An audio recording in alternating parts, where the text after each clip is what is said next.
Estamos começando mais uma reunião de estudos aqui no Instituto de Cultura Espírita do Brasil, o ICEB, agradecendo a Deus, a Jesus, aos nossos anjos da guarda, aos nossos mentores queridos, por aqui estarmos na condição em que estamos, rogando-te, Mestre, neste instante, em que nos reunimos aqui em teu nome, para, Mestre, te agradecermos as bênçãos com que tens pavimentado nossos caminhos ao longo de tantos tempos.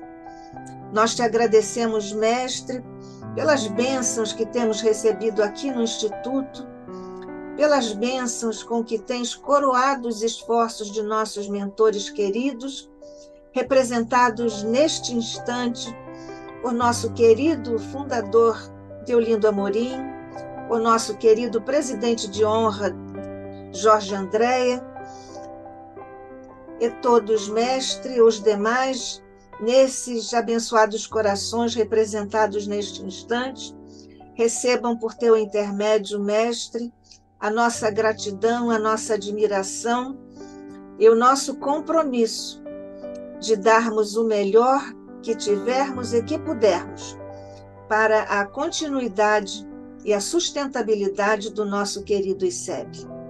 Neste instante, em que damos início a mais uma reunião de estudos, no aprofundamento do teu Evangelho e no Espiritismo codificado por nosso querido Allan Kardec, por sobre o qual nós também te rogamos bênçãos de luz e de paz.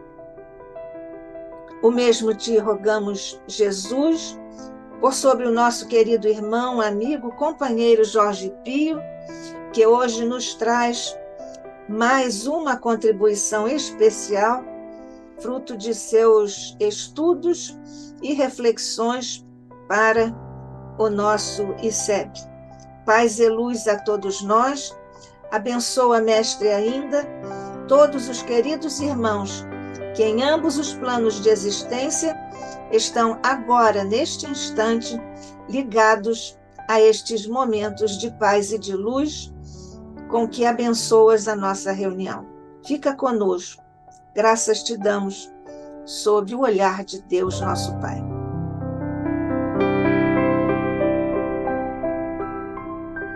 Bem, nós temos então hoje, mais uma vez, Jorge Pio, que é médico, por concurso público também da Previdência Social, é professor associado na cadeira de alergia do Instituto de Pós-Graduação da PUC do Rio de Janeiro, está licenciado no momento, tem pós-graduação em Ensino Superior Lato Sensu pelo Instituto Brasileiro de Medicina de Reabilitação, é professor titular de Fisiologia e Fisiologia do Esforço do Instituto Brasileiro de Medicina de Reabilitação, professor convidado na Universidade Federal de Rio de Janeiro para as disciplinas de alergia e imunologia e na clínica médica na Universidade do Estado do Rio de Janeiro, na disciplina de pneumologia, e na Unirio, na disciplina de alergia. É vice-presidente em exercício na Associação Médico Espírita Serra Azul, que abrange os municípios de Miguel Pereira, Mendes e Paulo de Fronten. Coordenador geral do Grupo de Estudos Espíritas Eurípides Barçanufo, em Mendes, no Rio de Janeiro. Jorge Pio, mais uma vez, obrigada, somos todos ouvidos. Jorge Pio hoje vai nos falar sobre a vida e o sobreviver como proposta para a plenitude, a saúde e a felicidade. Tema complexo, hein? Pois é. Pois é. Então, nós vamos fazer hoje um bate-papo com vocês, para que a gente possa reflexionar sobre esse tema, que é uma espécie de conclusão das três apresentações que eu fiz anteriormente. Na realidade, eu vou ter que voltar, talvez, a alguns tópicos que eu já toquei no começo. Vou fazer referências a uma palestra feita há uns 8 anos atrás, aqui no próprio ICEB, no qual eu falei sobre o tema Desvendando o Corpo Bioenergético, que está aí nos arquivos do ICEP, está gravada essa palestra, ela pode ser acessada, está lá, eu até já procurei ver se estava, e está. Tem, inclusive, um vídeo que é de uma instituição benemérita, que agora eu não saberia dar o nome, mas está lá o crédito, né? Tanto é que, na época, pensou-se até que poderia ter sido bloqueado, porque foi retirado do YouTube, mas os nossos companheiros dessa instituição benemérita, que trata de temas relacionados à saúde e à espiritualidade, eles concordaram plenamente, porque isso apenas divulgou mais ainda o trabalho deles. E está lá. E eu gostaria muito que aqueles que se interessarem aqui hoje, pelo que eu vou falar, retornem lá para ver, porque não é possível voltar tudo, porque é muita coisa. E o vídeo é um vídeo relativamente longo, tem uns 15, 20 minutos, mostrando como que o corpo bioenergético, quer dizer, o corpo perispiritual, com os seus principais centros de força, atuam, como é que eles funcionam, numa animação muito, muito bem feita e bonita até, colorida, uma coisa fantástica, vale a pena ver. Eu tenho a impressão que aquilo foi visto por muita gente, mas muita gente viu e talvez não tenha tido essas coisas que a gente tem que ver várias vezes para poder absorver, vamos dizer assim, a essência daquele conhecimento. E eu queria, então, começar lembrando uma abertura de um livro, que é um livro de um companheiro nosso, médico também, Alírio Cerqueira Filho, que é médico e que é um dos trabalhadores da doutrina espírita lá no Centro-Oeste brasileiro, e que escreveu uma série de livros sobre saúde e espiritualidade. Há um livro dele chamado Saúde Espiritual, em que, logo no começo, ele ele faz um arrazoado, no qual ele diz que é comum aqui no Ocidente, a gente, especialmente aqui no Brasil, a gente tratar da questão da saúde, né? Porque o tema hoje basicamente, a felicidade. Mas como ter felicidade sem ter saúde? Então, é condição sine qua non para ser feliz, ter saúde. O que não quer dizer que a pessoa não possa ter doença, porque há uma diferença muito grande entre ter doença e ter saúde. Ter doença não quer dizer que a pessoa é doente. Ela pode ter uma doença, mas não ser doente. E se a gente quiser, depois pode melhor discutir isso para que a gente possa perfeitamente compreender o que estou querendo dizer com isso, né? Então, ele começa dizendo que a nossa ideia aqui no Ocidente é combater a doença. Então, a pessoa tem pressão alta, toma remédio para baixar a pressão. A glicose ficou alta no sangue, toma um remédio para baixar a glicose, né? E o número de remédios cada vez aumenta mais, o número de farmácias cada vez aumenta mais, os hospitais ficam equipados com equipamentos cada vez mais sofisticados, mais tecnologia de ponta, até antimatéria a gente usa quando faz exposição para fazer tomografia computadorizada por exposição de positron, que é uma antimatéria. Até isso a gente usa, né? Ressonância magnética e uma série de outras coisas até mais modernas do que isso. Mas existe no mercado uma parafernália de recursos para que as pessoas possam combater a doença, né? E se libertar dos males que as acometem. No entanto, as pessoas, isso é o Alírio que está dizendo aqui, tá? Eu estou só interpretando. As pessoas continuam doentes, muito doentes, continuam cada vez mais ansiosas, porque querem se ver livres da doença, e isso se torna um ciclo vicioso. E aí a pessoa sai de uma doença e surge outra doença. Aliás, eu assisti uma palestra um dia desses de um colega da Associação Médico Espírita, acho que é o vice-presidente atual, e que ele disse que ele se sente, às vezes, como aquele bichinho da era do gelo, que ficava tapando os buracos para parar o vazamento.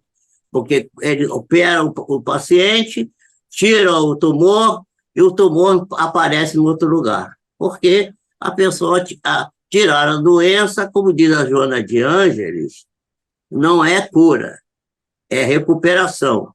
Porque a cura verdadeira não está no corpo físico. Então, o Alírio vai falando aqui das coisas, e talvez seja o momento para a gente começar a refletir sobre qual é o verdadeiro significado da doença na nossa vida. Por que que existe a doença? Ou melhor, não é por quê, é para quê. Para que a doença? Né? Então, se a gente buscar a visão espiritualista, a visão holística, né, a gente vai ver que a doença pode ser física ou mental. A gente sempre pensa na doença, em alguma coisa que vem de fora. É um vírus, é uma bactéria, é uma substância química que você ingeriu e te fez uma reação de intolerância ou de alergia. As coisas sempre se atribuem. A pessoa tem diarreia. O que foi que você comeu? Né? Pergunta. Comeu o quê? Comeu tal. Pois é, então. E aí fica a questão colocando no que vem de fora para dentro a causa da doença. Quando a gente deveria, talvez, começar a refletir se talvez a causa da doença não é de fora para dentro. O de fora para dentro é apenas o oportunista, ao qual estamos submetidos o tempo integral, o tempo inteiro. Todo o tempo a gente está submetido, né? A gente já...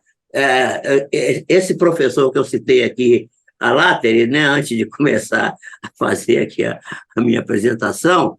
Aliás, já que você menciona isso, o Carlos, nosso querido editor aqui, já está colocando para todos aqui no chat o seu vídeo, viu? O encaminhamento todo. Desvendando o corpo bioenergético. Isso. Já vai estar aqui acessível para todos. É interessante que vejam isso, porque isso vai ajudar um bocado a gente entender isso tudo que eu vou falar hoje aqui, tá? Então, o nosso professor lá que me deu aula sobre Hipócrates, não é? Ele costumava brincar, dizer assim, a primeira vacina que a pessoa toma, isso não é porque não existiam as vacinas que tem hoje, né? Ele diz assim, o sujeito vai no banheiro de um botequim, dá a descarga, toma aquele vapor, aqueles dejetos que estavam ali, aspira aquilo, a primeira vacina, você toma a vacina, porque o que faz o indivíduo desenvolver a resistência é o contato com o agressor. O sistema nosso é treinado para desenvolver a memória, né? A memória do sistema imunológico é mais ampla do que do sistema nervoso. Ele é capaz de se recordar de coisas que porque o cérebro é um órgão de esquecer, não é um órgão de lembrar.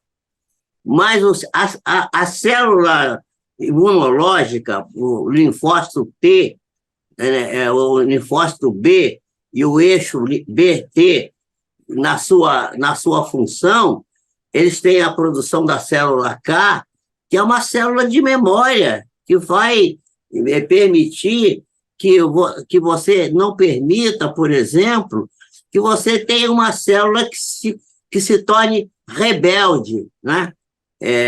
O que é a célula rebelde? A célula que não quer morrer e que começa a se transformar de maneira anômala, né? Cria 4, 5 núcleos diferentes, faz um processo metaplásico e ali começa um câncer, né? E essa célula K, que é uma célula de memória, ela está aí todo o tempo ciscando, procurando, para produzir naquela célula rebelde que escapou a apoptose, que é o nome técnico que se dá para a morte da célula. Vai lá e faz a apoptose da célula. Então, esse sistema é um sistema muito... Mas é uma coisa que é interna. E a doença, na realidade, é um processo de bloqueio das energias que compõem o ser humano. Nós somos um fulcro de energias, e esses bloqueios são causados por fatores, na sua grande maioria, espirituais. Espirituais. Podem ser também psíquicos, podem ser emocionais, que são somatizados e terminam por desarmonizar a estrutura mais nobre que temos, que é chamada de mente, a mente, né? A mente, que até hoje não se pôde ainda definir o que é a mente. Mas podemos, segundo os espíritos têm nos lecionado, saber onde é que ela se encontra, né? Ela se encontra abrigada no corpo mental.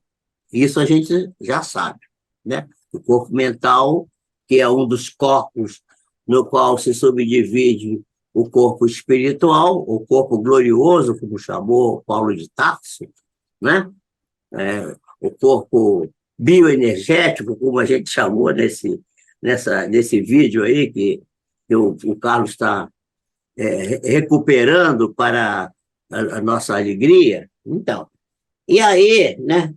O que vai acontecer no corpo físico quando os conflitos se tornam somatizados de forma que as doenças físicas, as mais diversas, porque hoje a gente tem doenças antigas que estão voltando, está cheio de doença nova, a gente não para de crescer a tecnologia, não para de crescer o conhecimento médico, não para de se desenvolver. A medicina é um portento de conhecimentos, a gente fica até às vezes desesperado, que é tanta informação, né? É tanto trabalho novo, gente, não dá tempo, a gente começa a recorrer às meta-análises para poder ver qual é o trabalho realmente que vai interessar qualquer gente, porque é muita coisa. Eu me lembro quando eu comecei a estudar essa parte de saúde e espiritualidade, havia uma publicação de 200, foi no ano de 2010, eu fiz até uma palestra aí no ICEB, presencial, em que eu trouxe, eu tinha chegado nesse congresso em Florença, e aí perguntei para um amigo meu lá da Bahia, assim, não vi muita coisa nova, né? Ele falou assim, não, tem umas coisas aí sobre espiritualidade. Eu falei assim, sobre espiritualidade? Eu não tinha reparado, porque tinha 2.600 trabalhos. Como é que a gente pode, numa semana de congresso, tomar conhecimento de 2.600 trabalhos? Um negócio absolutamente impossível. E ele viu lá 10 trabalhos, tinha 10 trabalhos nesse congresso. Nós conseguimos ver uns 2 ou 3.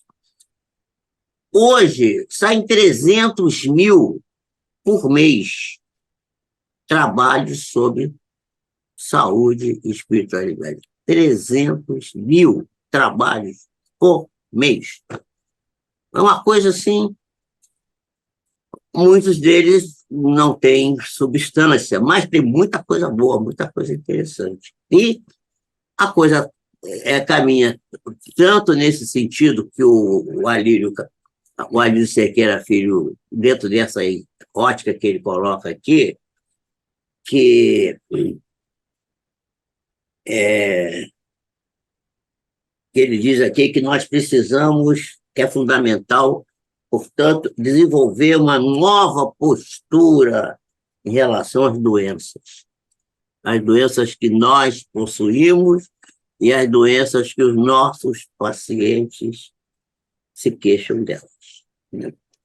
E o Conselho de Medicina, Conselho Federal de Medicina e o Conselho Regional do Rio de Janeiro acabaram de promover, no final do mês passado, pela primeira vez, um simpósio para tratar de saúde e espiritualidade, o que é uma novidade aqui no nosso meio.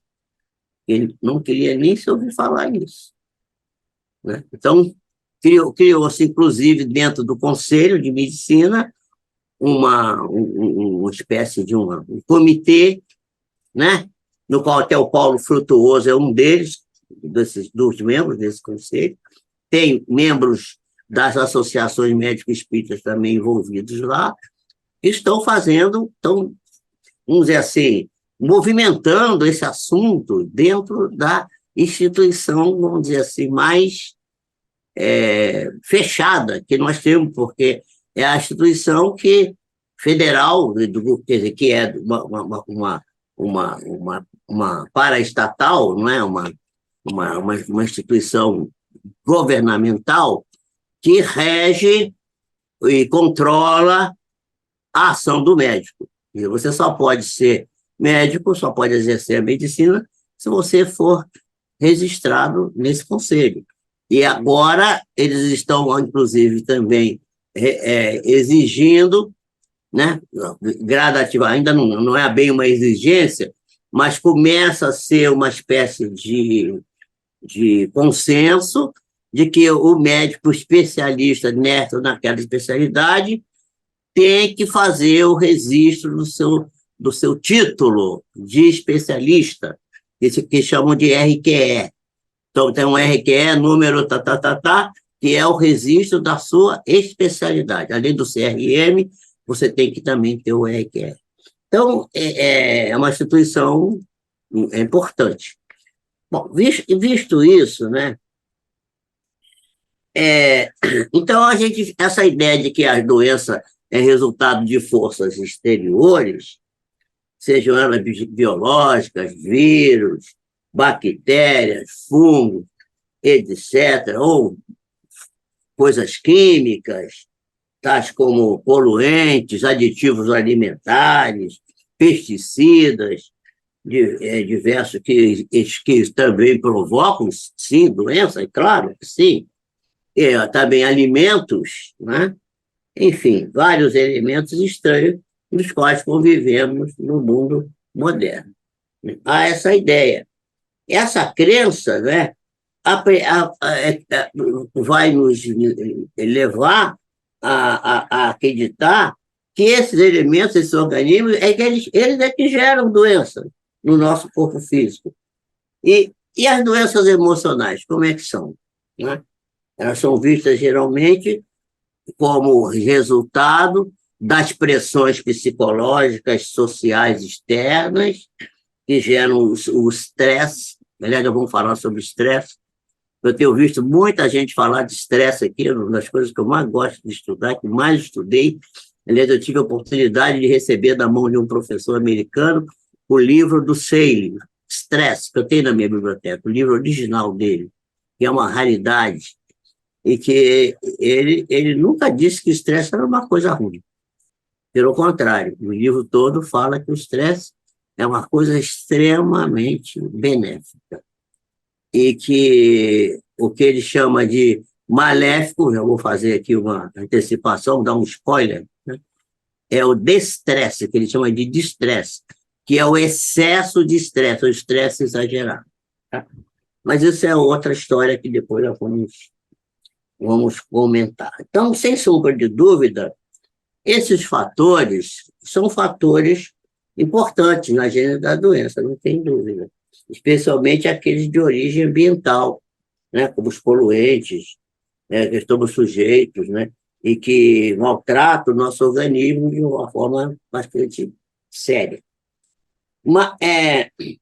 fatores também biológicos, sociais, psicológicos, também são coadjuvantes no processo de adoecimento, conforme a gente tem estudado a vida inteira, né?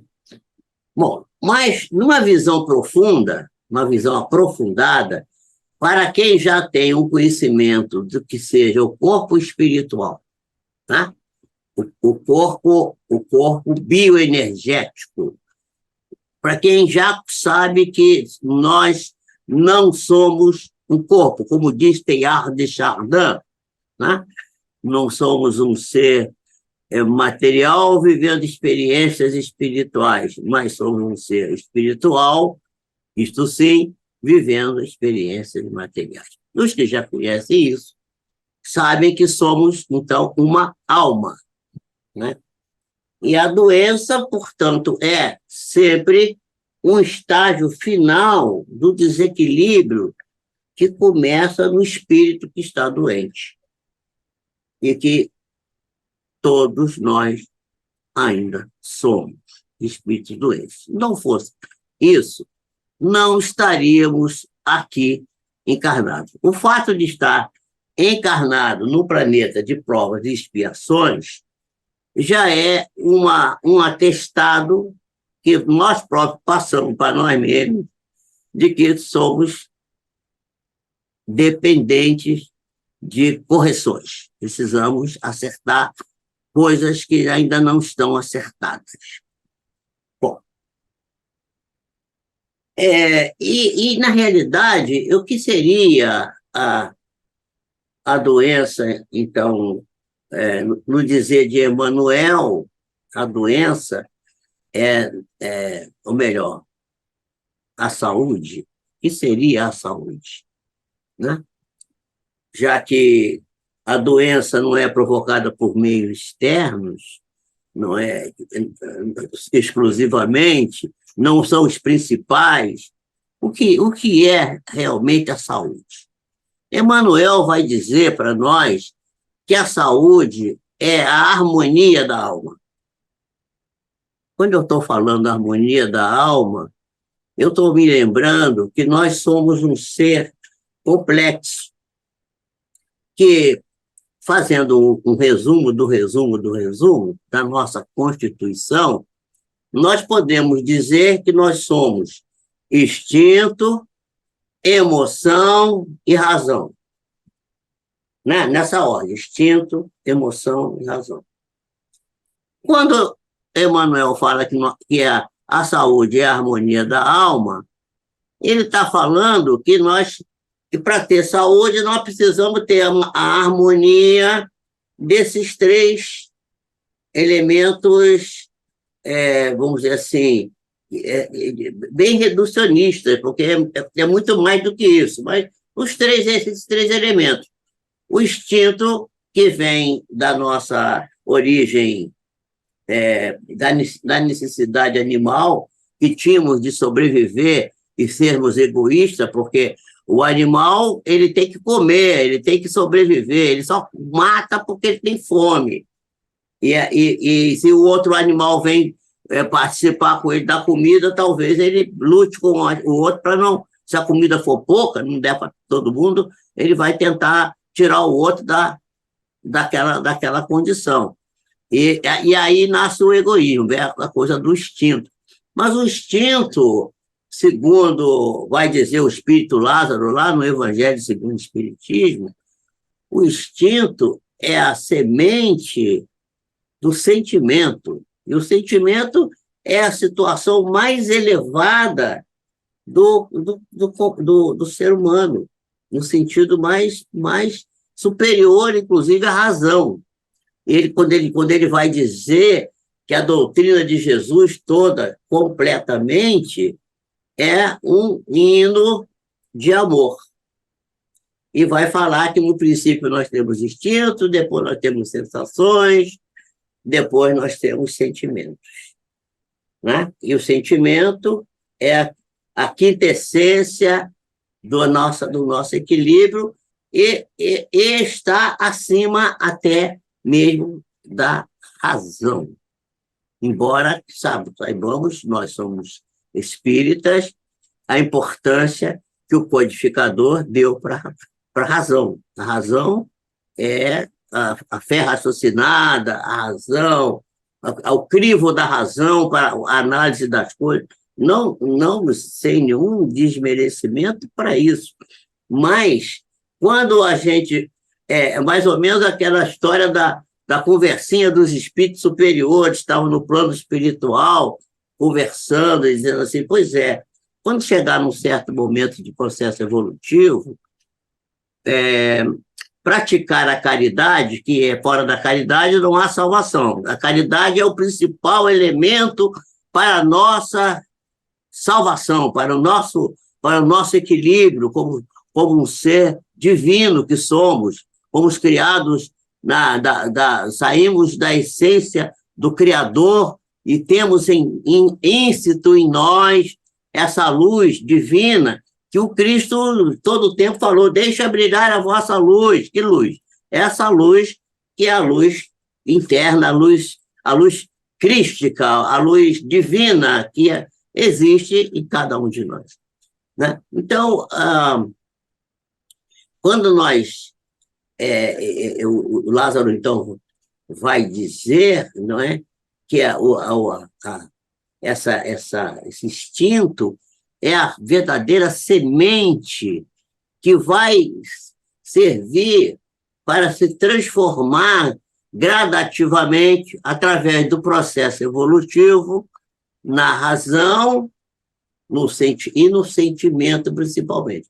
E aí os espíritos estavam conversando e diziam assim, pois é, nós estamos aqui e tal.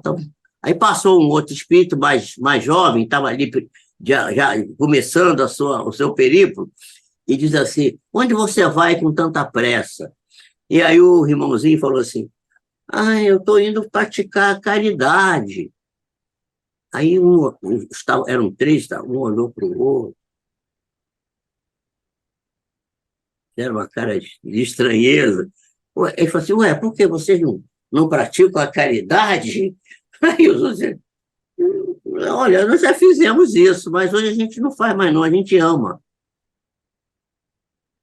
Nós não fazemos mais, nós amamos. Então, é mais ou menos, quer dizer, é mais ou menos isso é uma brincadeira, é uma piadinha, um joke, né? Uma coisa para mostrar que, às vezes, aquilo que é tão importante para nós precisamos conquistar, talvez no futuro não seja mais uma qualidade, uma virtude, passa a ser até um defeito, porque começa a pessoa a dizer assim, eu tenho que praticar a caridade. Se você tem que praticar a caridade, você já não está praticando a caridade. É mais ou menos como aquele sujeito que quer ser virtuoso e diz assim, mas eu sou uma pessoa muito humilde. Já não está sendo mais. Né? Porque você diz que você é humilde, então, mais ou menos por aí, essa nossa percepção. Então, o nosso tema, a vida, a sobrevivência e a proposta para a saúde e a plenitude e a felicidade, ela passa por uma questão que é da gente procurar saber onde é que a gente está. Né? Que, aliás, é uma das perguntas da filosofia clássica. Né? De onde vim? O que eu estou fazendo aqui? Para onde que eu vou? Mas um professor chamado Oliver Wendell Holmes, no século XIX, ele disse que mais importante do que saber onde você está é você saber para onde que você vai. E é exatamente essa questão que a gente precisa orientar no sentido da busca da plenitude da saúde. E o doutor William Osler, que foi um canadense fantástico, que é considerado, juntamente com Hipócrates, o pai da medicina moderna, o William Osler, ele vai dizer que o médico, que só a medicina sabe, nem medicina sabe. Querendo dizer com isso que, para ser médico, você não basta conhecer a fisiopatologia, conhecer a terapêutica, conhecer a propedêutica médica. Não basta que você tenha esses. É preciso que você tenha um conhecimento mais amplo, mais holístico. E isso, na minha vida pessoal, eu tive a oportunidade de ver. Por exemplo, eu tive a oportunidade de ver na Santa Casa de Misericórdia do Rio de Janeiro, um professor que era casado com a medicina, porque ele já era um homem de uns 60 e poucos anos, e não tinha se casado. E morava dentro do hospital. E vivia, ele era clínico e cardiologista. E vivia entrando em tudo que era reunião, todas as sessões de todos os departamentos, ele estava sempre lá entrando. E eu me lembro que uma vez ele foi presidir uma sessão de reumatologia, um simpósio internacional, e na abertura do simpósio ele fez um arrazoado sobre os temas que iam ser discorridos ali, e praticamente acabou com a palestra de todo mundo, porque todos aqueles especialistas da área da reumatologia que estavam ali iam falar de coisas recentes, e que ele sabia tudo sobre as coisas recentes. E ele aí começou a descrever. Aí, quando cada um ia falando, ele dizia assim, como o professor já disse aqui antes, não sei o quê, parará, patatá. E como o professor, gente, eles cangalhou com a palestra de todo mundo, porque ele era um gênio. Então, uma vez ele chegou numa sessão de dermatologia e tinha lá um homem com um névoa, uma coisa escura, preta, aqui no braço, aqui na confluência do cotovelo. E o professor de dermatologia, que era um grande professor famoso, né? Na época que existia aqueles grandes estrelas, né? Grandes estrelas da medicina na Santa Casa, os chefes de serviço. A Rosa está com um negócio igual o meu lá, um ventilador, ó. Eu também estou de ventilador aqui. Está capaz de estar fazendo até barulho aí, mas não tem, sem ventilador não dá. Então, ele chegou lá e aí falou assim, professor, que bom que o senhor entrou aqui. O senhor podia vir aqui me dar olhar esse caso aqui desse paciente e tal, e nós estamos aqui já 3 sessões que a gente está aqui na discussão, não sabemos o que é isso, se é vascular, se é alguma... E aí o chefe da enfermaria chamou a secretária e falou assim, minha filha, traz aí o dossiê do paciente. Aí o professor sentou numa mesinha e disse, me dá uma folha de papel, não quero dossiê nenhum. Não quero caneta também, eu tenho a minha. Eu tinha um monte de caneta no bolso, assim. Aí pegou, começou a conversar com o homem. Aí o homem perguntou assim, como é seu nome? Aí o homem falou, não sei o que lá, Jorge. Ele, Jorge? Sobrenome, seu nome? O senhor é árabe? Meu pai é libanês. Tal. Tá. Então, aí começou a perguntar, onde é que começou isso e tal? Que idade o senhor tem, onde o senhor mora? Aí, tá olhando para a lesão. Aí, daqui a pouco, ele falou assim, o senhor come salada com folha de parreira? Eu sei, como às vezes eu como aqui na rua Senhor dos Passos, tem no centro do Rio, tem uns restaurantes árabes ali, né? Quibe, não sei o quê, aquelas saladinhas de tabule, né? As comidinhas típicas da cozinha árabe. Assim, eu como aquele charutinho que vem com carne dentro e tal, e como também, às vezes, salada crua, se eu como crua, como. Tá bem. Terminou de fazer essa anamnese, levantou-se, foi para o quadro negro. Desenhou o intestino grosso. Colo ascendente, colo transverso, colo descendente. E disse assim, provavelmente este homem tem uma tumoração na confluência do colo transverso com o colo descendente. Vocês investiguem. Naquele tempo não tinha colonoscopia, não tinha, não tinha nada desse negócio. Era cristal opaco, era umas coisas, tubagem do adenal, eram uns negócios assim, completamente. Isso foi nos anos 60, por aí. Bom, fizeram lá o procedimento, colheram o material do tal zona, lá acharam a tal zona, não precisaram abrir a barriga do homem, tiraram o material, mandaram para o laboratório e tinha lá realmente um parasito que parasita a folha da parreira. Parasito raríssimo. Aí ele orientou qual a medicação que devia dar, um mebendazol desse da vida, sei lá, ou parecido, um similar desse, uma coisa dessa. E o homem, aquele negócio foi um show sumiu, ficou bom. Aquilo me impressionou muito, gente. Eu falei assim, gente, isso é medicina. Porque hoje a gente não tem mais medicina, não, gente. Hoje nós temos tecnologia médica. Eu recebo cliente no meu consultório que vem com uma pilha de exame assim, 25, 30 folhas de exame. E você vai lá, folheia aquilo, não tem. Aí eu disse assim, o que o médico pediu isso? Ele disse que não tinha nada. E aí, o que ele fez? Ela mandou fazer mais exames. Mas ele não examinou a senhora, ele não, nem me tocou. Nem... Então, nós estamos.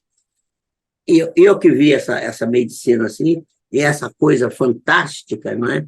E aí lembrei do doutor Osler, falei assim, meu Deus do céu. Agora nós estamos vivendo uma outra época, tudo bem que não cabe mais essa medicina do professor cardiologista que me se metia em todas as sessões. Isso, eu não estou aqui advogando isso, eu estou apenas contando essa história, porque eu não sou tão. Eu já sou um valetudinário cavalheiro, mas não sou tão velho assim também. Ainda não fiz 100 anos, estou a caminho dos 90 ainda, e espero chegar a pouco mais de 90, pelo menos. E lúcido, a minha cabeça em forma. E eu sei que mais a gente vê que a ajuda que a gente está dando para os clientes é muito pequena. Então, quando eu pensei nesse assunto aqui, né, eu comecei a pensar assim, gente, a vida é um fluxo contínuo de energia, né? Esse fluxo contínuo de energia, cujo o objetivo é nos fazer crescer, evoluir, porque e nos abrir a nossa consciência. Daí uma definição que eu gosto muito de doutrina espírita, que a doutrina espírita, para mim, é a ciência, a filosofia e a religião que faz com que se abra a consciência das pessoas para a vida. Por isso eu escolhi a vida como tema, porque estar vivo é uma manifestação das energias que estão em volta de nós, que vêm do meio ambiente, das plantas, dos animais, que vêm de fora da Terra, né?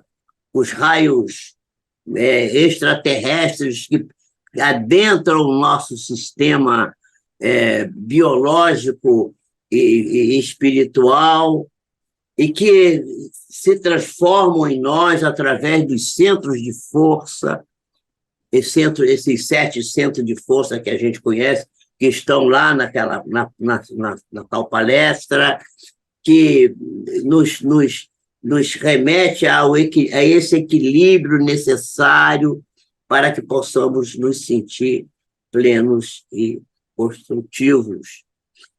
E se nós pararmos para fazer uma reflexão sobre isso, nós vamos ver que essa energia toda que nos mantém vivos, ela é oriunda de uma só fonte,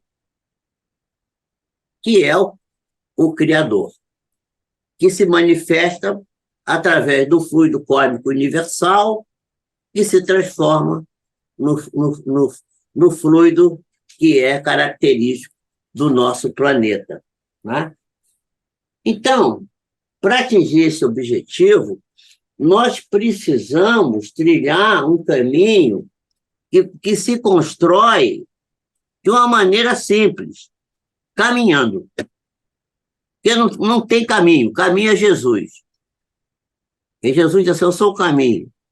Pois é, mas como que é? Como é que é seguir o caminho de Jesus? É caminhar com ele, caminhar. Então, se constrói caminhando, no sentido reto. Porque na pergunta 115 do Livro dos Espíritos, os espíritos respondem, mas como é que tem espírito que foi para o mal e tem outro que foi para o bem? Foi Deus criou um para o mal, outro para o bem. A pergunta, a resposta é candente. Os espíritos foram criados simples, ignorantes, sem conhecimento de nada. Nesse momento, o princípio espiritual tinha sido colocado no átomo, como está lá na pergunta 540, né? Que vai dizer que o átomo vai desenvolver-se, estou dizendo com as minhas palavras aqui, vai evoluir e vai se tornar o arcanjo, que também já foi átomo. Eu já vi uma palestra de um grande palestrante dizendo que isso aí estava errado, que foi mal traduzido. Eu acho que não foi nada mal traduzido, não. É que isso é exatamente isso. O princípio espiritual simples e ignorante, mas que num determinado momento, naquele símbolo que já bastante conhecido nosso, do paraíso perdido pelo Adão e pela Eva, conquistaram a consciência, ou seja, naquele momento despertou a consciência e o espírito pôde compreender o que era o bem e o que era o mal. E isso é tão interessante, esse estudo, porque nós vemos o seguinte, a gente estuda a Bíblia, e eu acho que a Bíblia está, principalmente, o Velho Testamento também faz parte dos nossos estudos, está lá, o quarto dia, Deus criou o homem. Quarto dia da criação, né? A criação foi feita, está certo, Nádia, em 6 dias, pela Bíblia? Não é? Está lá, 6 dias. Então, mas no quarto dia foi criado o homem. Mas não tinha o paraíso ainda. Por quê? Porque não tinha chovido. E a erva verde só aparece depois que chove. Aí vem aquela torrente, a chuva, né? Primeiro cria-se a luz. Fiat Lux, pergunta 28 do Livro dos Espíritos. Como Deus criou o universo? Aí os Espíritos foram, por um ato da sua vontade. Deus disse, faça-se a luz, e a luz se fez. E aí começou tudo. E no quarto dia criou o homem. Só que depois veio o paraíso, né? As frutas, as coisas maravilhosas, está tudo lá, isso é tudo um símbolo. Aí, acho que Deus esqueceu que tinha criado o homem, aí pegou o barro e fez o Adão, fez o homem de novo. Outro dia eu falei isso com um amigo meu que é evangélico, e ficou boladinho. Mas eu nunca vi. Meu filho, pega lá. Deus criou o homem no quarto dia. Depois, passado muito tempo, criou o homem de novo, do barro. Soprou na venta do Adão o fluxo da vida. E o Adão viveu. Como é que é isso? Aí eu falei assim, eu vou explicar para você. Primeiro, Deus criou o homem no sentido espiritual, a criação espiritual do quarto dia. O princípio espiritual estava ali. depois criou o barro do Adão, é uma simbologia do homem no sentido material. E essa junção do espiritual com o material é que dá essa ideia, não é? Da verdadeira criação.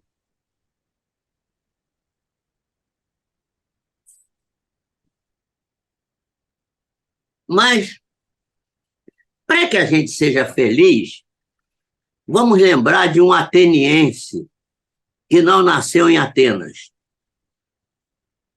Eu gosto de agradar a minha dirigente aqui, minha diretora, que ela adora a filosofia.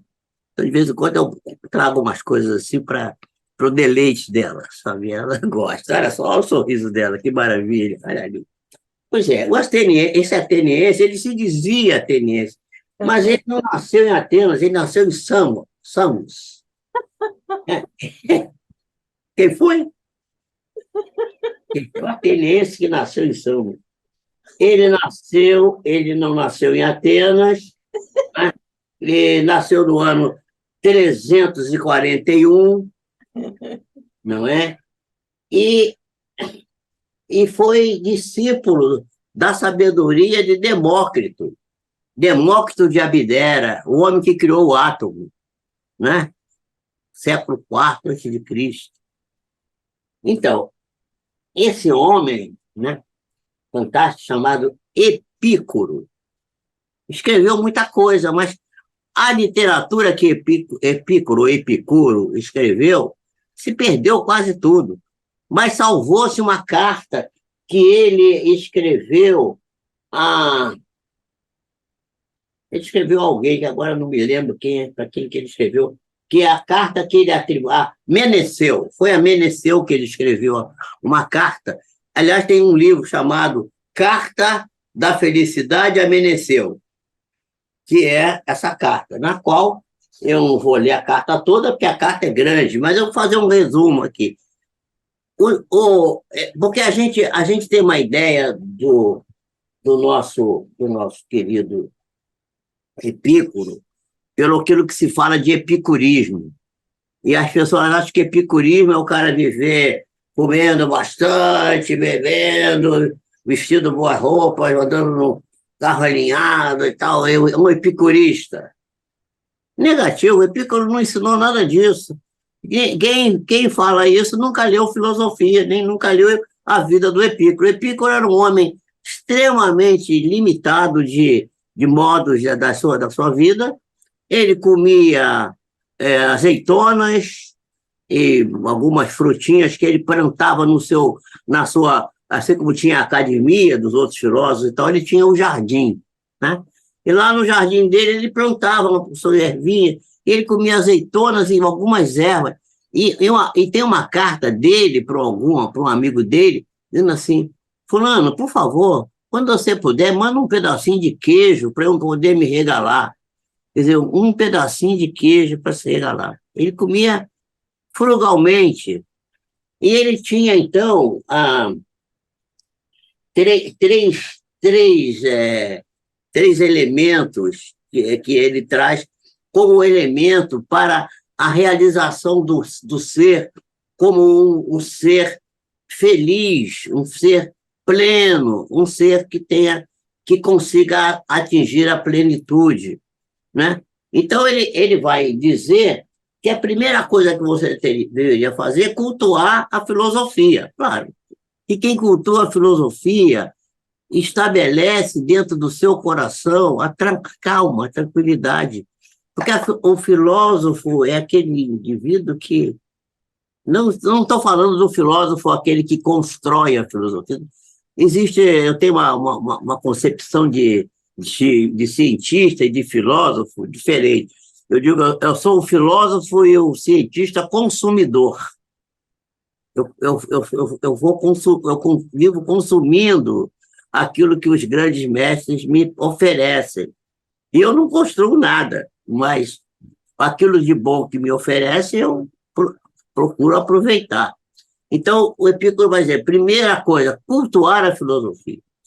Segunda coisa, não temer a morte, nem temer a punição dos deuses. Porque se você não... A pessoa... Viva a vida, viver a vida. Que vida? Essa vida que a gente está vivendo agora, que vamos viver bem. O nosso querido professor José Herculano Pires tem um livro chamado Preparação para a Morte. Uma vez eu dei esse livro para um amigo meu ler. Ele falou assim, mas você me deu um livro sobre a morte, rapaz? Eu falei assim, rapaz, lê o livro. Aí ele leu o livro e falou assim, rapaz, eu falei, e aí, o que você achou? Rapaz, esse livro só fala da vida. Eu falei assim, pois é, preparar para a morte é viver, é você trabalhar a vida, trabalhe a sua vida, viva a sua vida com alegria, construa o bem, e você vai morrer bem também, porque, né, como diz um amigo meu, existe a morte, mas não existe o morto. Né? A morte existe, mas o morto não existe, ninguém vai morrer. Então, segundo, e terceiro, cultivar a saúde comendo e bebendo com moderação, com consciência do que faz. Não coma de tudo. Há um amigo meu que fala assim, não vou comer carne porque vou comer os animais, meus irmãos menores. Eu falei assim, quando você come o irmão menor, eu não procuro não comer.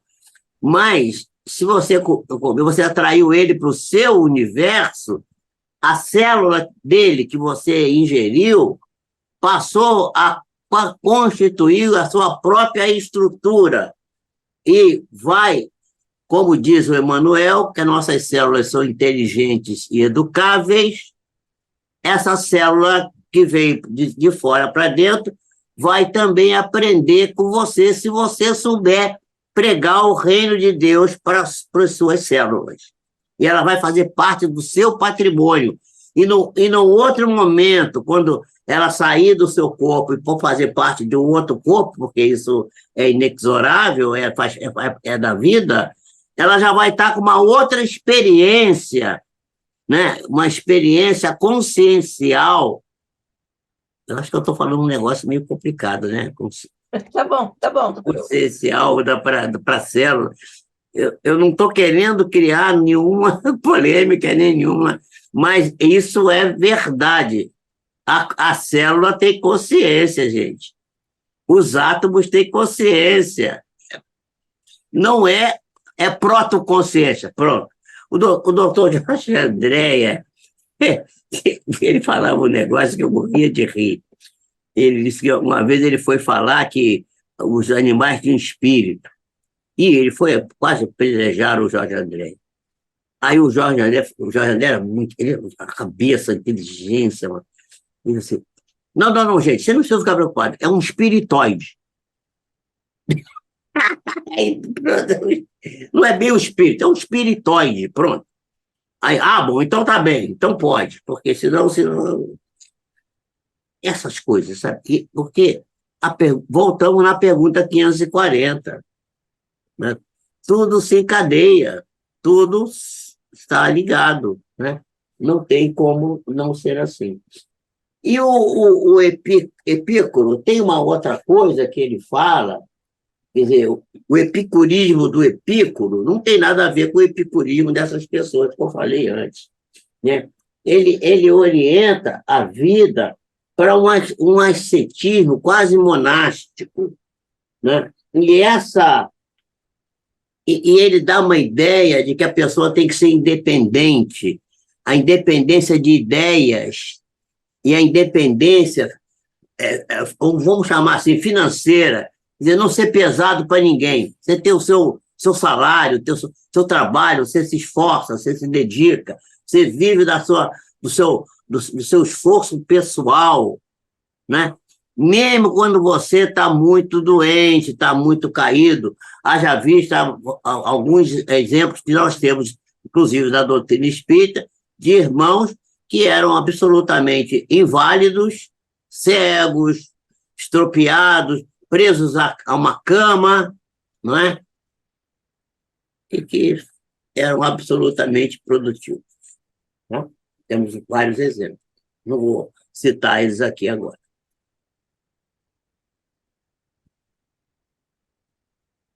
Bem, estamos nos encaminhando. Então, quando ele criou o jardim, lá ele próprio criava suas verduras, suas coisas para o seu próprio consumo. Bom, a saúde, gente, é o primeiro passo para ter plenitude, para ser pleno, para ser feliz. Como é que você pode ser é, feliz sem ter saúde? Aí a pessoa diz assim, mas o camarada está cheio de doenças. O Chico Xavier tinha uma porção de doenças. Ele não tinha um olho, ele não... Muita coisa. E eu não quero dar o exemplo do Chico Xavier, Chico Xavier todo mundo conhece, todo mundo sabe. Ele era uma pessoa absolutamente saudável. Eu conheci o Guape, lá no Curupaiti, que dizia que ele era meu irmão. Não irmão espiritual, porque somos filhos de Deus, porque a minha mãe que visitava ele chamava a minha mãe de mãe. Ele dizia assim, ô meu irmão Jorge, que a dona Glória é minha mãe, então você é meu irmão. Uma vez eu levei uma amiga minha para visitar o Guape.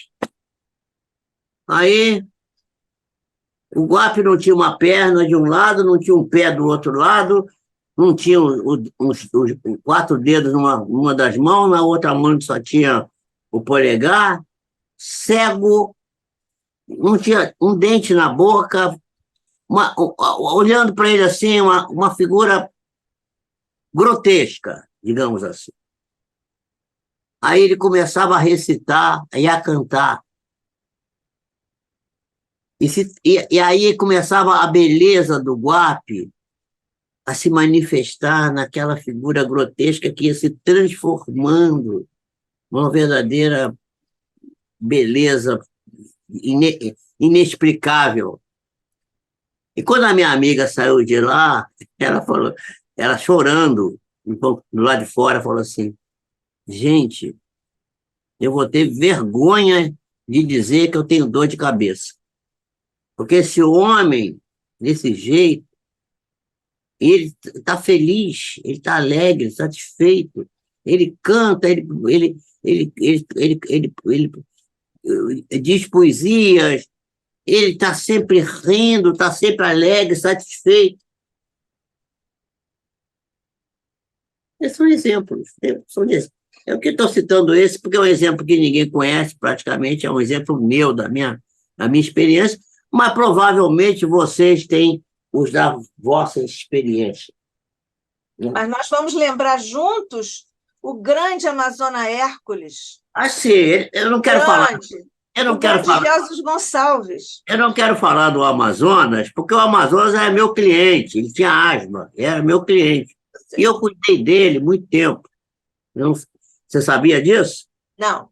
Ele era meu cliente, pois é. Eu cuidei da asma dele. Ele ia lá no Projeto Asma.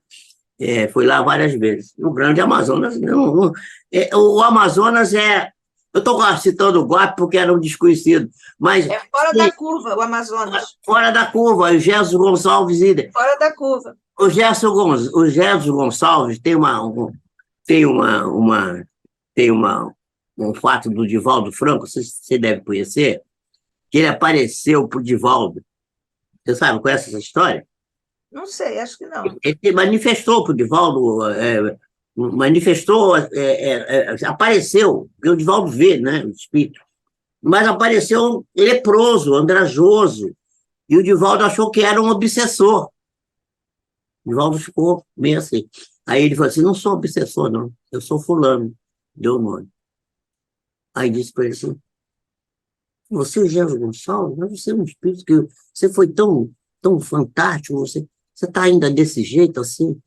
Ele falou assim, meu filho, vou reencarnar, eu vou nascer leproso de novo. Aí ele falou, como? Porque a lepra não ficou boa. Tem uma história, na história de Francisco de Assis, também de um leproso que o pai Francisco curou, que é mais ou menos a mesma coisa. Também ele virou franciscano e depois voltou para o leprosário, porque disse que não tinha ficado curado. É a questão daquilo que a Joana de Anjos fala, a cura é a recuperação, tá?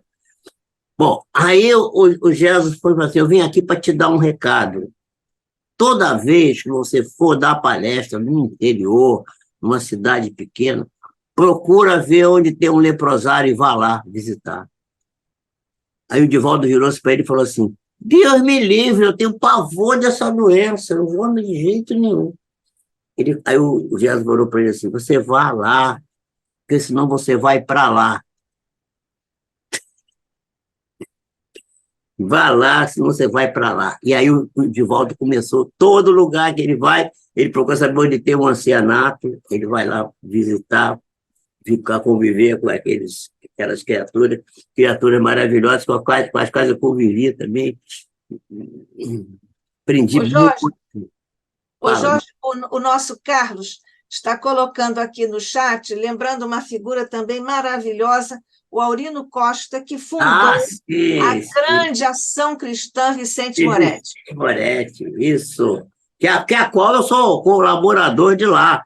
Eu faço propaganda do Clube de Arte do YouTube para todo mundo ficar ouvindo, para Exatamente. monetizar. Eu peço agora, aproveito para falar isso aqui agora, ouça a música espírita do Clube de Arte, que monetiza para dar recurso lá para a obra do. Exatamente. Quem Né? trabalha lá, Fábio Peluso Fábio e o Peluso. nosso Carlos Nascimento, que também trabalha lá. Isso, pois é, maravilha. Eu sou o cooperador deles lá. Eu já, Isso. Eu sei que você também é colaborador do ICEB, então divulgue também o ICEB.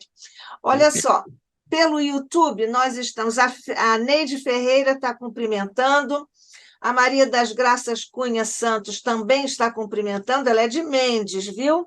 sim. Aí, sua conterrânea. Pedro Rique Costa, boa noite. Ele diz assim: cheguei aqui através do meu mentor. Epa, Gostou? Gostou? responsabilidade, hein? Pois é. Vê aqui a responsabilidade também. Eleni Pio, boa noite, pessoal. Muito agradável este encontro. Também acho, Eleni. Maria Nazaré Santos, de Santos Ribeiro, boa noite, está cumprimentando também. Akira Kanashiro está cumprimentando a todos nós. Lá do Japão, lá do Lá do Japão. Japão. Que Jesus nos abençoe. Ô, Akira, pode divulgar o ICEB? Sexta-feira agora também temos reunião. Obrigada. Fátima Braz, boa noite. Terezinha Simões também está nos cumprimentando. Está em São Paulo. Também a Rosângela. É Dropa? É isso, Rosângela? Dropa? Marieta Simões também está nos cumprimentando a todos, está dizendo: estou amando esta palestra. Parabéns, doutor Jorge Pio. E a Terezinha Simões diz: também estou gostando muito da palestra, muito bom. Lúcia Simões cumprimentando. Eu queria encerrar essa palestra.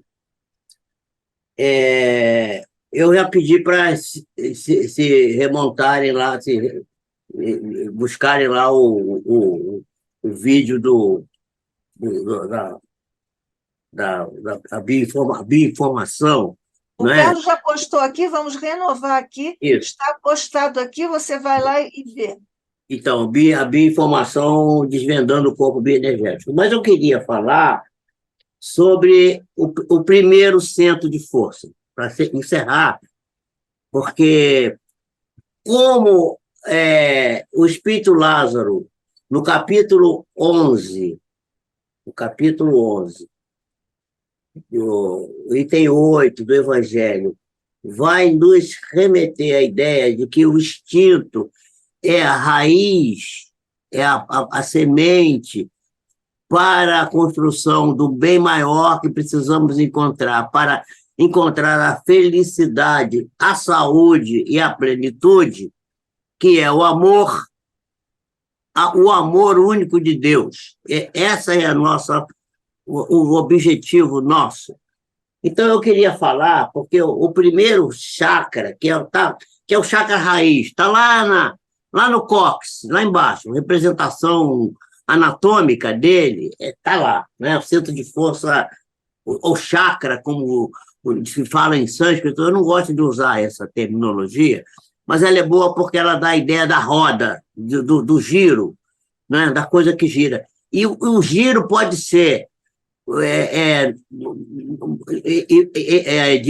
de baixo giro, ou pode ser de alto giro e congestionado, porque a ideia não é que ele seja lento demais, nem que ele seja congestionado demais, ele precisa ser equilibrado, ele tem que estar no meio, ele tem que utilizar a energia que entra para ele e fazer com que essa energia circule com uma certa velocidade, não diminuta demais, nem acelerada demais.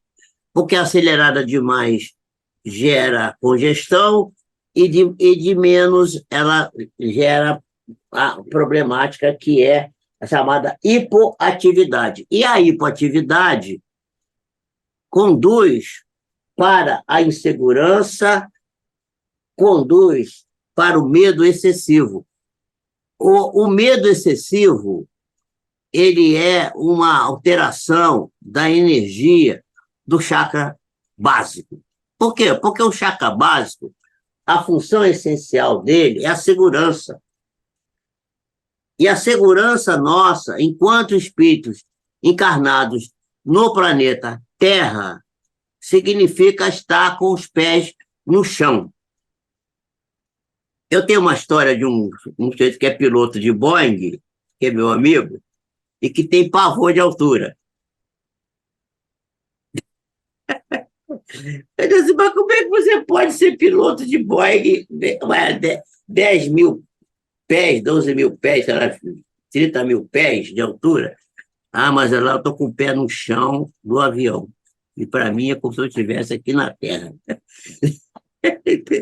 Então você veja que é uma coisa emocional, né? E realmente, quem já viajou de avião, você entra num Boeing, viaja daqui para a Europa, por exemplo, faz voo transatlântico, por exemplo, você até dorme, não sente nada. O avião, quando entra naquele voo de cruzeiro, você tem a sensação que você está aqui na Terra. E é verdade isso, né? Então, essa ideia de pé no chão é o senso da realidade existencial. Ou seja, o que é a palavra essencial quer dizer? A palavra essencial quer dizer espírito. Tudo que é essencial é do espírito, é da nossa essência. Nós somos seres espirituais. Temos que bater nisso, nos convencermos disso. Então, quando nós estamos na hiperatividade desse centro de força, nós perdemos o medo. E o medo é um sentimento necessário para a sobrevivência. A pessoa que não tem medo é um temerário.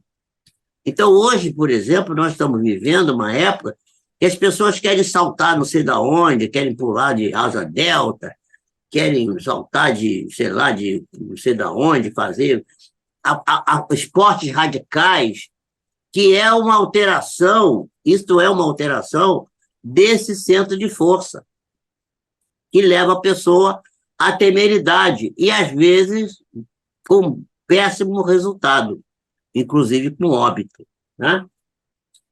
Então, os sentimentos essenciais desse centro de força é a humildade e a mansuetude. Olha só que coisa. E Jesus vai dizer lá no capítulo 11 de Mateus, versículo 28 a 30, vinde a mim, vós que estáis cansados, fatigados, e eu vos aliviarei. Aprendei de mim, que sou manso e puro de coração, e tereis repouso para a vossa alma. O meu fardo é leve e o meu jugo é suave. Isso é um verdadeiro mantra de saúde. E está ligado ao centro de força básico, lá no cóccix, que nos remete à nossa ligação com o planeta Terra.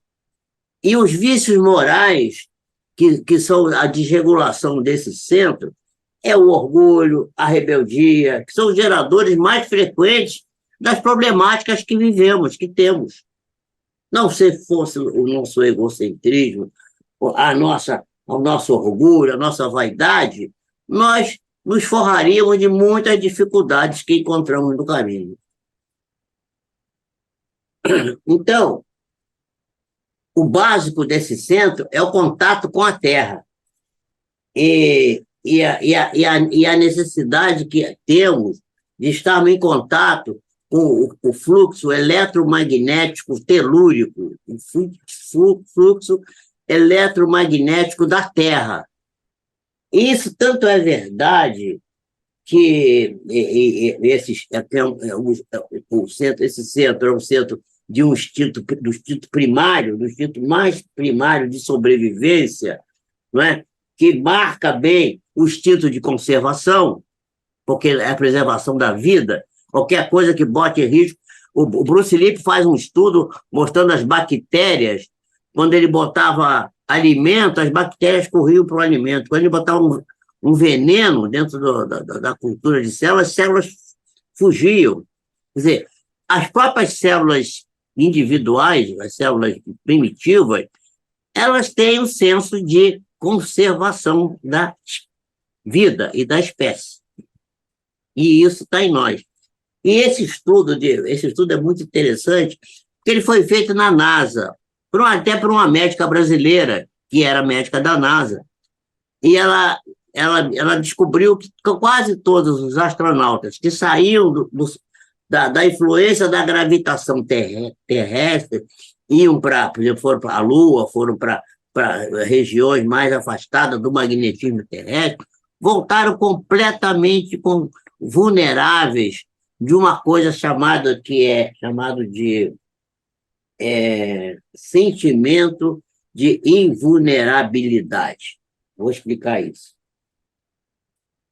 E o sentimento de invulnerabilidade ele está ligado com a reação de proteção. O que é a reação de proteção? É o estresse. Porque o estresse é que nos prepara para a luta ou a fuga. Né? Se o embate dá para a gente levar, a gente luta. Se a gente vê que vai perder a batalha, que o inimigo é muito maior que a gente foge. Né? O pessoal até brinca. Eu sei qualquer coisa, mato ou morro. Eu corro para o mato ou corro para o morro. Né? Brincadeira. Então, essa questão é uma questão muito interessante, porque os indivíduos voltavam com o senso de vulnerabilidade prejudicado. E eu vou explicar o que é. O senso de vulnerabilidade é o seguinte: todo mundo sabe que se você atravessar uma avenida ultra super movimentada de veículo, você pode ser atropelado. Agora, você, quando tem esse sentimento de vulnerabilidade saudável, intacto, ele vai dizer para você assim: isso acontece muito, mas não vai acontecer com você. Você tem a certeza que aquilo não vai te ocorrer. Você pega seu carro, sai, muita gente bate com o carro, mas eu não vou bater com o meu carro. O meu senso de vulnerabilidade está... E quando o senso de vulnerabilidade fica lesado, a pessoa não quer nem sair de casa. E aí vem a síndrome do pânico, vem o medo de entrar num ambiente fechado. A pessoa não quer entrar no elevador, que acha que a porta vai fechar e não vai abrir mais, vai ficar enclausurado lá dentro. Há outros motivos para isso. Mas esse senso de vulnerabilidade, ele faz parte do instinto de conservação. E está ligado com um estudo da adrenalina, da noradrenalina e da acetilcolina, que foi feito pelo Seeley, né, no início do século passado, que postulou a ideia do estresse como sendo uma estrutura necessária para a realização das nossas atividades. Porque sem estresse não há atividade criadora. A atividade criadora, o pensamento heurístico e a função criativa do indivíduo passa pelo estresse.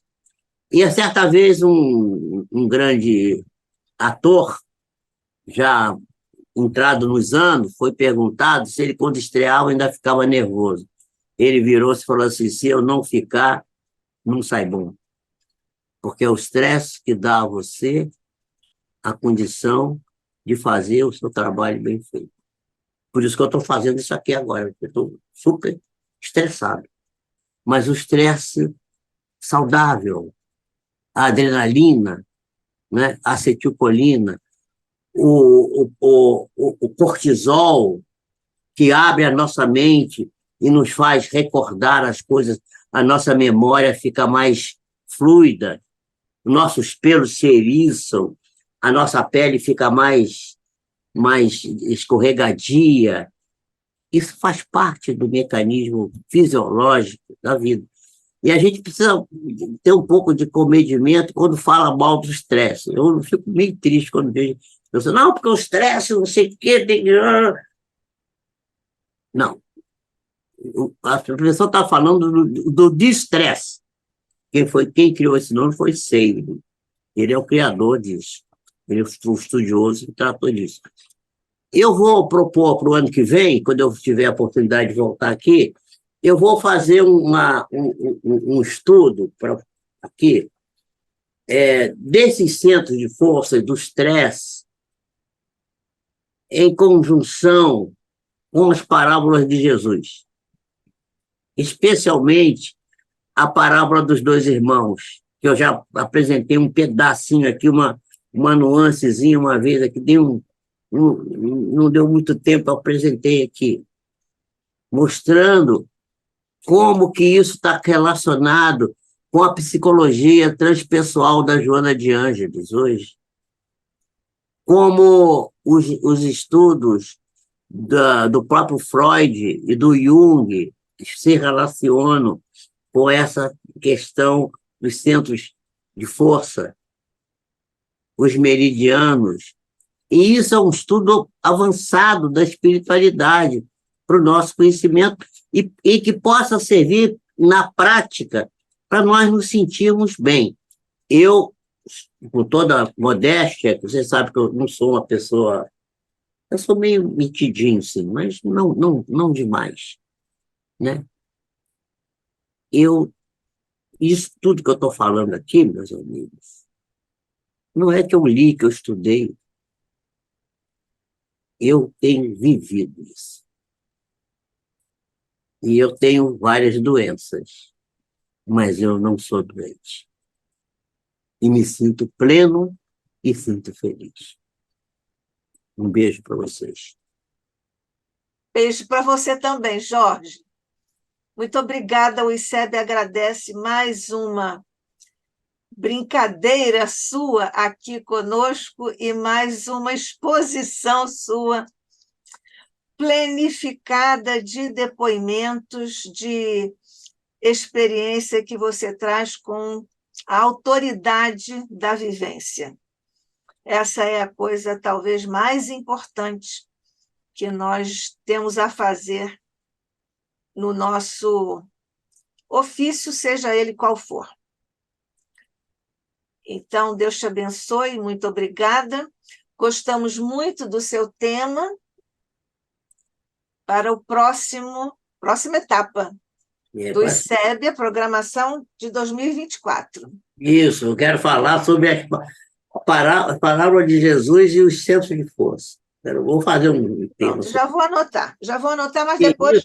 Isso tem tudo a ver, gente.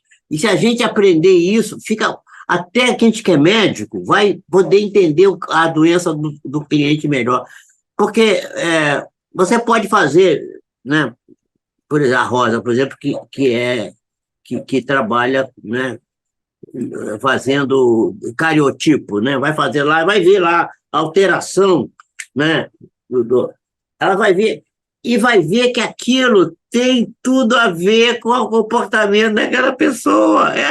Aí você descobre isso assim, meu Deus do céu, que coisa linda, isso é bonito, isso é enriquecedor, isso nos dá uma segurança, e está tudo a ver com a nossa doutrina, com essa doutrina de luz que a gente tem a felicidade de estudar e pertencer. Conhecer, de estudar e de Mas buscar viver.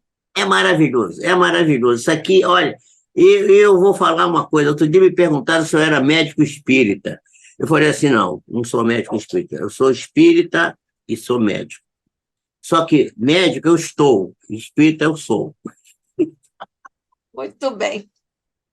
Então, olha, vamos aguardar as belezas temáticas para a programação de 2024 com Jorge Pio, mas, por hora, nós temos a programação com Jorge Pio 2023 e o ICEB agradece muito, mais uma vez, a exposição do nosso querido irmão, que nos trouxe aí os comentários há um tempo lúcidos e bem-humorados, na leveza de você mesmo diz, uma conversa sobre temas profundos.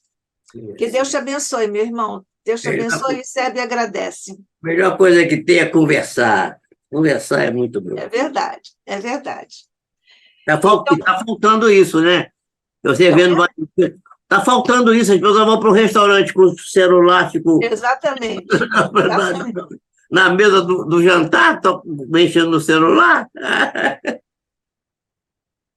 Ô, Jorge, as pessoas hoje preferem ficar vendo grandes espetáculos no teatro ou mesmo no 31 de dezembro. As pessoas não veem os grandes fogos lá, estando na praia, eles não olham para os fogos, eles ficam gravando pelo celular. Isso é isso que você falou. O Divaldo Franco tem uma palestra muito engraçada, que ele disse que o camarada viajou e foi fazer 32 cidades em 5 dias na Europa. Aí ele começou a chamar os amigos para vir para assistir. Ninguém queria ver o negócio, todo mundo queria saber qual era a hora do lanche, porque o que queria saber era o lanche. Mas aí ele começou a mostrar e você, tá aqui, ó, isso aqui acho que é na Alemanha. Acho que essa igreja acho que essa igreja aqui é de Roma. Mas é da Alemanha? Peraí, não é em Roma. Aí misturou tudo, porque o negócio, ele viu a catedral lá de não sei de onde, já misturou com Roma e já. Porque as pessoas não têm tempo. É tudo atropelado, coisa assim, infelizmente. Pois é.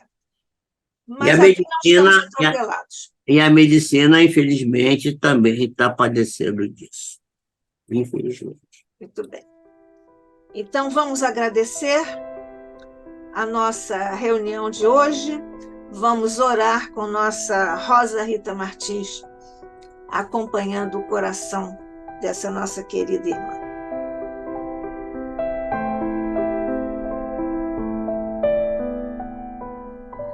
Então vamos unir nossos pensamentos a Deus Pai, a Jesus, nosso Mestre, Maria, nossa Mãe Espiritual, e a todos os mentores do nosso ICEB, agradecendo por eles estarem sempre conosco nesse trabalho da reconstituição do ICEB e dessa felicidade de participar dessas palestras, como a do Dr. Jorge Pio hoje, que nos traz tantas coisas para pensarmos, meditarmos. E assim, Senhor, estaremos fazendo o que tanto pediste para nós, de progredirmos, evoluirmos em conhecimentos, em atos e nos nossos pensamentos. Que possamos estar sempre com esses amigos que colaboram com toda a programação do ICEB, que ela se mantenha. E, Senhor, mais uma vez gratos por tudo, vamos encerrar os nossos estudos de hoje. Graças a Deus.